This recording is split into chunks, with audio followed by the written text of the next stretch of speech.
Decoded.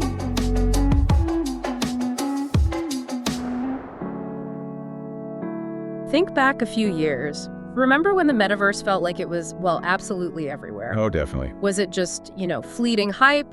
Or is there maybe a truly transformative future still waiting for us in those digital realms? Welcome to this Book Decoded podcast episode, where we try to unearth some fascinating insights from important books. Today, we're diving into Philip Brey's recent work. It's called The Metaverse, a critical assessment, and it just came out this year, 2025. Yeah, it's a remarkably timely book, actually. Brey offers this really comprehensive, critical look at the metaverse. He doesn't just cover its definition or potential uses, but crucially, he digs into the societal and ethical stuff, things that often get, overlooked in all the excitement. And there was a lot of excitement, wasn't there? I mean, back in October 2021, Mark Zuckerberg's announcement, Facebook rebranding to Meta, it just ignited this massive public fascination. Right. The idea was to be the next evolution of the internet. Exactly. This immersive embodied 3D universe for everything, remote work, virtual shops, you name it. But then generative AI kind of stole the spotlight, didn't it? And the metaverse seemed to, fade from daily conversation a bit. It did. But what's fascinating, and what Brey argues, is that despite that cooling off, the significant investments in the core technologies, they're still happening. He really sees the metaverse as a kind of second chance to get it right, like an opportunity to learn from the internet's challenges. Misinformation, privacy loss, all that. That idea of a second chance, that really hinges on understanding what the metaverse is fundamentally. So how does Brey define it? What are its core characteristics, according to him? Well, Brey defines it as a network of immersive, persistent, interconnected, interoperable, shared 3D virtual worlds. It sounds like a mouthful, but the key parts are important. Okay, break that down a bit. What's the big deal about, say, interoperability? Right, that's a huge one. He's talking about this really exciting concept of seamlessly transporting your digital identity, you, your data, maybe even your virtual clothes, between totally different virtual worlds. Ah, okay, so it's not just a bunch of separate online games or platforms. It's more like a unified digital fabric. Exactly. That's the vision. And what about immersiveness? How deep does Brey think that could actually go? Oh, it's fundamental. The book explores ideas like a pansensory metaverse, one that could maybe engage all 5 senses, or even a hyper-realistic one. Something genuinely hard to tell apart from physical reality. Wow. And its multifunctionality is key, too. It goes way beyond gaming. Think about the industrial metaverse using digital twins for, say, manufacturing planning. Or the healthcare metaverse, AR helping in surgery. Or VR used for therapy, like treating phobias. Right. And to make this all happen, Brey points to several key technologies.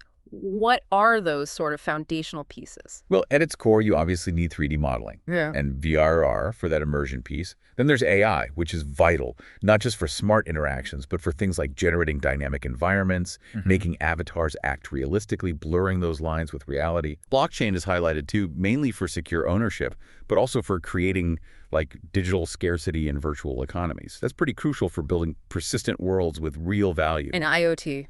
Internet of Things. Yeah, and IoT connects it all back to the physical world. Super important. So, given all that tech and potential, what does Brey see as the real benefits? Why should you, listening now, care about this second chance for the metaverse? Well, Brey argues these enhanced interactions aren't just, nicer video calls. It's a step towards really recreating the nuance of physical presence online, fostering deeper connections. Imagine like an architect showing clients a live 3D model of a building during a meeting, turns a chat into something you can actually interact with. That makes sense. Or think about experiences. You could, theoretically, visit a bustling Times Square without the crowds, or travel to Mars, virtually, of course. Or maybe immerse yourself in historical simulations like Alexandria in the 3rd century BC for really experiential learning. That sounds incredible. But, for some people, the idea of being even more online feels a bit daunting. What about those connections between the virtual and physical that Brey mentions? That's where that IoT integration gets really interesting. It enables stuff like teleoperation, controlling complex robots, maybe halfway across the world, from within the metaverse. Or think about AR overlays in surgery. You could have real-time patient data displayed right in a surgeon's view, blending digital info seamlessly with the physical task. Okay, that's powerful stuff. But obviously, a vision this big has hurdles. What are some of the critical challenges Brey flags? Maybe start with just getting people to use it. Yeah, user acceptance is definitely a barrier right now. Especially for adults, headsets can still be uncomfortable, bulky.